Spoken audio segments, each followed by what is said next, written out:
Assalamualaikum warahmatullahi wabarakatuh. Bagaimana kabarnya anak-anak hari ini? Ketemu lagi dengan Ibu Iis Kustina. Baik, untuk sekarang kita belajar tentang praktikum akuntansi perusahaan jasa dagang dan manufaktur. Mungkin seperti kalian sudah tahu, perusahaan manufaktur itu adalah merubah bahan baku menjadi barang jadi. Jadi ada proses produksi.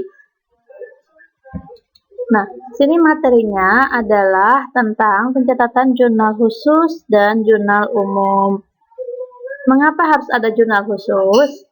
Di sini, apabila transaksi terjadi secara terus-menerus, itu lebih baik atau lebih memudahkan menggunakan jurnal khusus daripada menggunakan jurnal umum yang terlalu banyak transaksinya menjadi satu di situ ya. Sebelumnya kita sudah belajar tentang jurnal penerimaan kas dan jurnal pengeluaran kas. Sekarang Ibu lanjutkan mengenai jurnal pembelian pada perusahaan manufaktur. Untuk tujuan pembelajarannya yaitu yang pertama, menerapkan pencatatan transaksi pembelian bahan secara kredit ke dalam buku jurnal khusus. Yang kedua, menjelaskan pencatatan transaksi pembelian bahan secara kredit ke dalam buku jurnal khusus. Yang ketiga, melakukan pencatatan transaksi pembelian bahan. Yang keempat, mendemonstrasikan pencatatan transaksi pembelian bahan secara kredit ke dalam buku jurnal khusus.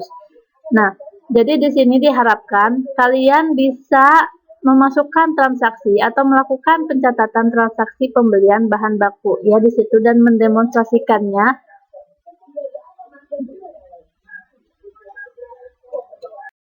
Selanjutnya kita bahas yaitu tentang jurnal pembelian atau purchase journal. Nah, mungkin kenapa harus ada purchase journal atau jurnal pembelian? Sebelumnya pada saat perusahaan itu akan memproduksi suatu barang, itu harus dilakukan pembelian barang terlebih dahulu. Pembelian bisa dilakukan dengan dua cara, yaitu pembelian secara tunai dan juga pembelian secara kredit.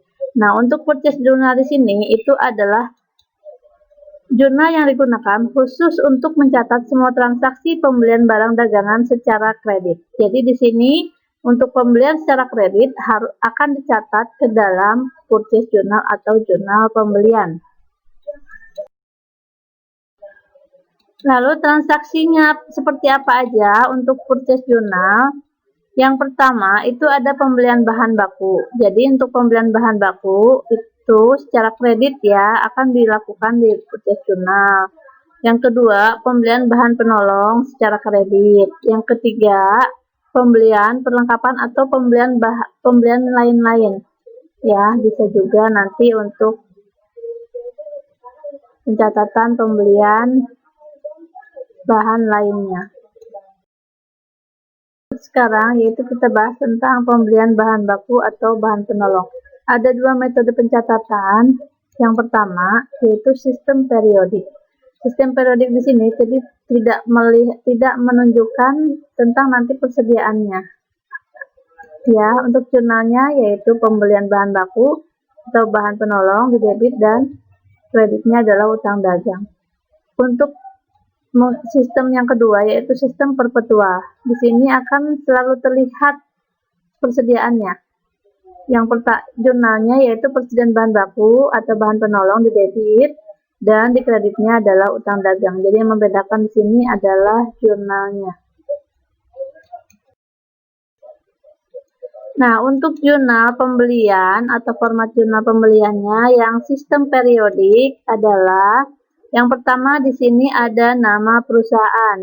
Yang selanjutnya nama jurnal pembelian, bulan dan tahun. Untuk tanggal di sini diisi dengan tanggal transaksi, nomor bukti apabila ada, nomor faktur. Keterangan di sini biasanya berisi tentang nama perusahaannya atau krediturnya.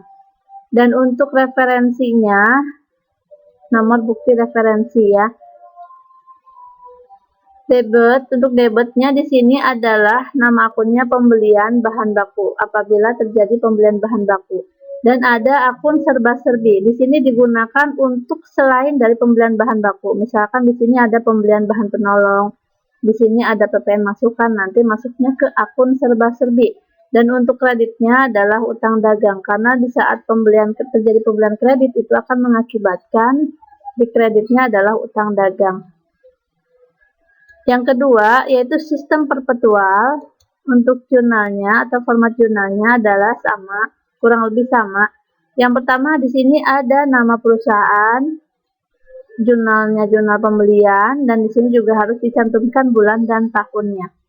Untuk tanggal sama, tanggal transaksi ya, di situ dicatat nanti tanggal transaksinya tanggal berapa, nomor bukti fakturnya berapa, nanti keterangannya bisa menggunakan nama perusahaannya. Dan untuk akun di debitnya yaitu akun persediaan bahan baku dan akun serba-serbi. Jadi akun serba-serbi ini digunakan untuk mencatat selain dari pembelian bahan baku. Ya, untuk kreditnya yaitu utang dagang.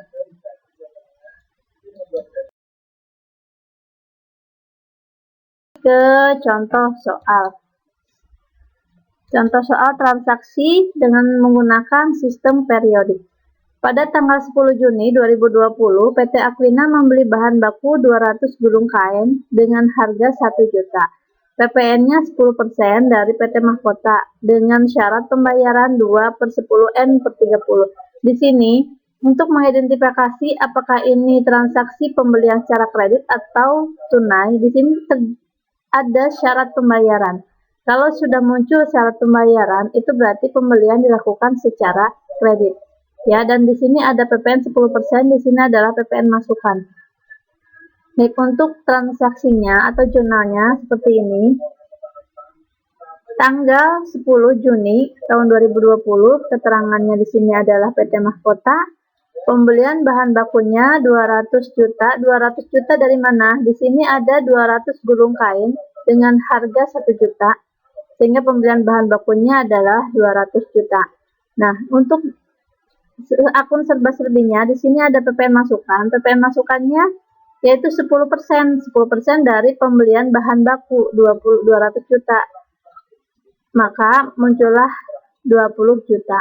Jadi untuk akun kreditnya yaitu utang dagang sebesar 220 juta.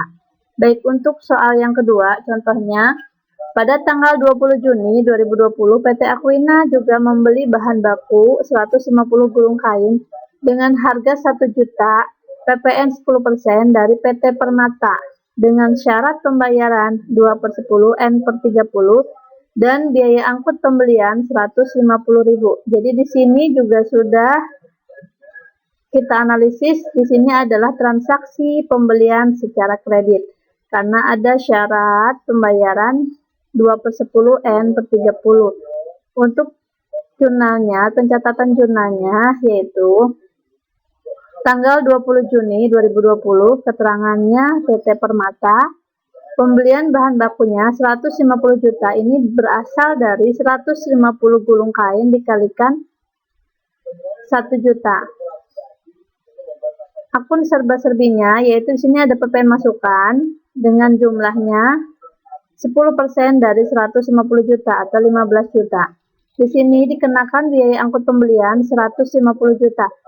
Sehingga akan mengakibatkan utang dagang yaitu sebesar 165.150 yang berasal dari pembelian bahan baku 150 juta, PPN masukan 15 juta, dan biaya angkut 150.000.